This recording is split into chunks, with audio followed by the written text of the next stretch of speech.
मंच पे मौजूद तेलंगाना के सम्मानित मुख्यमंत्री माननीय चंद्रशेखर राव जी, पंजाब के मुख्यमंत्री श्री भगवंत मान साहब, तेलंगाना के चीफ सेक्रेटरी साहब, पंजाब के चीफ सेक्रेटरी साहब, किसानों के नेता राकेश टिकैत साहब, तेलंगाना से आए हुए सभी मंत्रीगण, एमपीज़, एमएलएज़, सभी अधिकारीगण और हरियाणा और पंजाब से आए हुए उन सभी परिवारों को जिन्होंने गलवान घाटी में या किसान आंदोलन में अपनों को खोया है, आप सब लोगों को मेरा नमस्कार, आप सब लोगों को मेरा प्रणाम।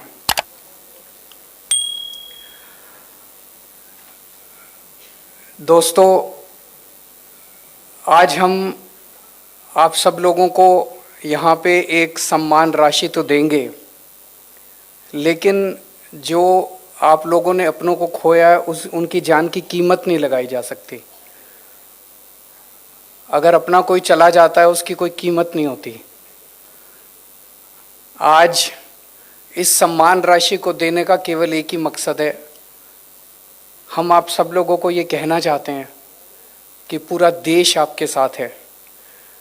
हमें गर्व है उन लोगों पे जिन जवानों ने गलवान घाटी में शहादत दी, जिन किसानों ने देश के अंदर किसानी को बचाए रखने के लिए 1 साल तक संघर्ष किया और इस दौरान अपनी शहादत दी। ये आंदोलन पंजाब के किसानों का नहीं था, ये आंदोलन हरियाणा के किसानों का नहीं था, ये आंदोलन पूरे देश का था। इसीलिए इसी भावना के साथ आज तेलंगाना के मुख्यमंत्री साहब तेलंगाना से आप लोगों को एक एक सम्मान राशि देने के लिए आप सब लोगों के बीच में आए हैं। हम तेलंगाना के मुख्यमंत्री साहब का भी तहे दिल से शुक्रिया अदा करते हैं। पंजाब सरकार पहले ही उन सब परिवारों को सम्मान राशि के रूप में कुछ दे चुकी थी। आज तेलंगाना से आए हैं, ये दिखाता है कि सारा देश आपके साथ है। ये किसी एक राज्य या एक किसी वर्ग का आंदोलन नहीं था। मुझे याद है ये आंदोलन दिल्ली के बॉर्डर पे हुआ था और दिल्ली का मुख्यमंत्री होने के नाते मेरा अपनी तरफ से ये एक हवन था। अपनी तरफ से मैंने भी उसके अंदर थोड़ी बहुत आहुति दी। हम जो भी कर सकते थे हमने वो सब किया। मुझे याद है जब सबसे पहले पंजाब से और हरियाणा से किसान चले थे और किसान दिल्ली की तरफ कूच कर रहे थे और रास्ते में थे किसान, तभी हमारे पास केंद्र सरकार से एक फाइल आई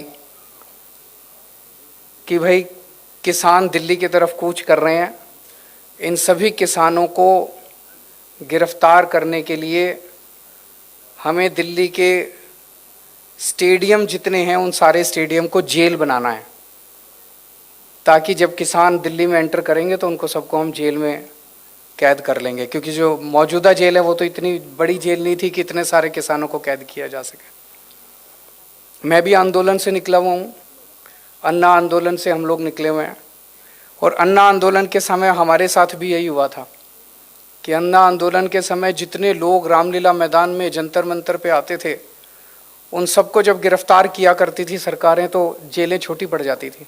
तो वो सारे स्टेडियम में हम लोगों को गिरफ्तार करते थे। मैं भी कई दिन स्टेडियम में गिरफ्तार रहा हूँ। तो मैं समझ गया कि ये किसानों के आंदोलन को ख़त्म करने की एक साजिश है। अगर जो किसान दिल्ली के बॉर्डर पे पहुंच रहे थे, दिल्ली में एंटर करने के बाद अगर उनको सबको स्टेडियम के अंदर कैद कर दिया जाता तो किसान आंदोलन उसके बाद वो स्टेडियम के अंदर ही रह जाता। तो वो फाइल केंद्र सरकार के पास आई। किस्मत अच्छी थी कि वो पावर हमारे पास थी स्टेडियम को जेल में कन्वर्ट करने की, और हमने इतना प्रेशर हमारे ऊपर डाला गया केंद्र सरकार के द्वारा कि हमने करने से मना कर दिया। हमने कहा नहीं, हम स्टेडियम को जेल में कन्वर्ट नहीं करेंगे। और उसके बाद इतनी ज़्यादा नाराज़ हुए सब लोग, लेकिन हम किसानों के साथ खड़े रहे। उसके बाद किसानों के लिए लंगर लगाने का पानी का इंतज़ाम करने का दिल्ली सरकार द्वारा, टॉयलेट का इंतज़ाम करने का। तो इस पूरे हवन में मुझे खुशी होती है कि मुझे भी मौका मिला अपने किसान भाइयों को जो संघर्ष कर रहे थे उनकी सेवा करने का। जिस तरह से हम सेवा कर सकते थे हमने सेवा करने की कोशिश की। आज भी जब पंजाब के अंदर हमारी सरकार बनी है, आम आदमी पार्टी की सरकार बनी है, हमारी पूरी कोशिश है, हमारी सबसे पहली कोशिश है कि किस तरह से किसानों की आमदनी को बढ़ाया जाए।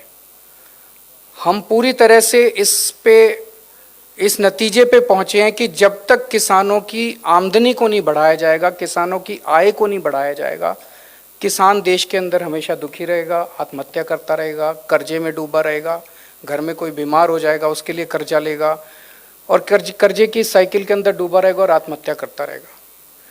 मुझे बेहद खुशी है कि पंजाब के जो नए मुख्यमंत्री हैं मान साहब, ये भी किसानी के बैकग्राउंड से आते हैं और इसीलिए पिछले कुछ दिनों के अंदर इन्होंने जो निर्णय लिए, एक निर्णय लिया कि अभी जब तक अगली फसल नहीं उगाते तब तक एक मूंगी की फसल उगा लेते हैं और मूंगी के ऊपर पंजाब सरकार एमएसपी देगी। ये एक ऐसा व्यक्ति निर्णय ले सकता था जो जमीन से जुड़ा हुआ है, जिसे किसानी के बारे में पता है, और एक ऐसा व्यक्ति निर्णय ले सकता था जो कि किसानों के साथ खड़ा है। ये पहले वाली सरकारें भी ले सकती थी, लेकिन मान साहब ने यह निर्णय लिया कि मूंगी के ऊपर एमएसपी दी जाएगी। दूसरा निर्णय लिया कि जो डायरेक्ट सीडिंग करेंगे उन सब लोगों को 1,500 रुपये एकड़ के हिसाब से उन लोगों को सहायता दी जाएगी। आने वाले समय में भी बहुत सारे ऐसे निर्णय हम लेना चाहते हैं जिससे किसानी को एक पंजाब के, दिल्ली के अंदर हमने जितने काम किए, आज दिल्ली के स्कूलों के बारे में खूब चर्चा होती है कि खूब शानदार स्कूल बन गए, दिल्ली के अस्पतालों की खूब चर्चा होती है, दिल्ली के मोहल्ला क्लिनिक की खूब चर्चा होती है, दिल्ली की बिजली की खूब चर्चा होती है। वो सारे काम भी करेंगे यहाँ पे, पंजाब के स्कूल भी ठीक करेंगे, पंजाब के अस्पताल भी ठीक करेंगे, पंजाब में मोहल्ला क्लिनिक भी खोलेंगे, बिजली भी फ्री, सारे करेंगे। पंजाब के अंदर किसानी एक बहुत बड़ा मुद्दा है। तो हमारा मकसद है कि जैसे दिल्ली में हमने बिजली, शिक्षा, स्वास्थ्य, बिजली को मॉडल बनाया, ऐसे पंजाब के अंदर किसानी को भी आपके साथ मिलकर एक मॉडल के रूप में पूरे देश ने, पूरी दुनिया के सामने प्रस्तुत किया जाएगा। आज एक वकील का बेटा वकील बनना चाहता है, एक फिल्म एक्टर का बेटा फिल्म एक्टर बनना चाहता है, डॉक्टर का बेटा डॉक्टर बनना चाहता है, लेकिन किसान का बेटा किसान नहीं बनना चाहता, क्योंकि किसानी फायदे का धंधा नहीं बचा, फायदे का सौदा नहीं बचा। मुझे पूरा यकीन है कि हम लोग पंजाब के अंदर ऐसा मॉडल तैयार करेंगे कि किसान का बेटा बड़ा होकर कहेगा, पिताजी मुझे भी किसान बनना है, मुझे किसी और धंधे के अंदर नहीं जाना है। और मुझे पूरा विश्वास है कि पंजाब के 3-3.5 करोड़ लोगों के साथ मिलके हम ऐसे मॉडल को तैयार कर पाएंगे और ऐसे मॉडल को लागू कर पाएंगे। मैं ऊपर वाले से प्रार्थना करता हूँ कि जो जो लोग शहीद हुए उन सब लोगों को भगवान उनकी आत्मा को शांति दे, अपने चरणों में स्थान दे और आप सब लोगों को इस लॉस को बर्दाश्त करने की शक्ति दे। बहुत बहुत शुक्रिया।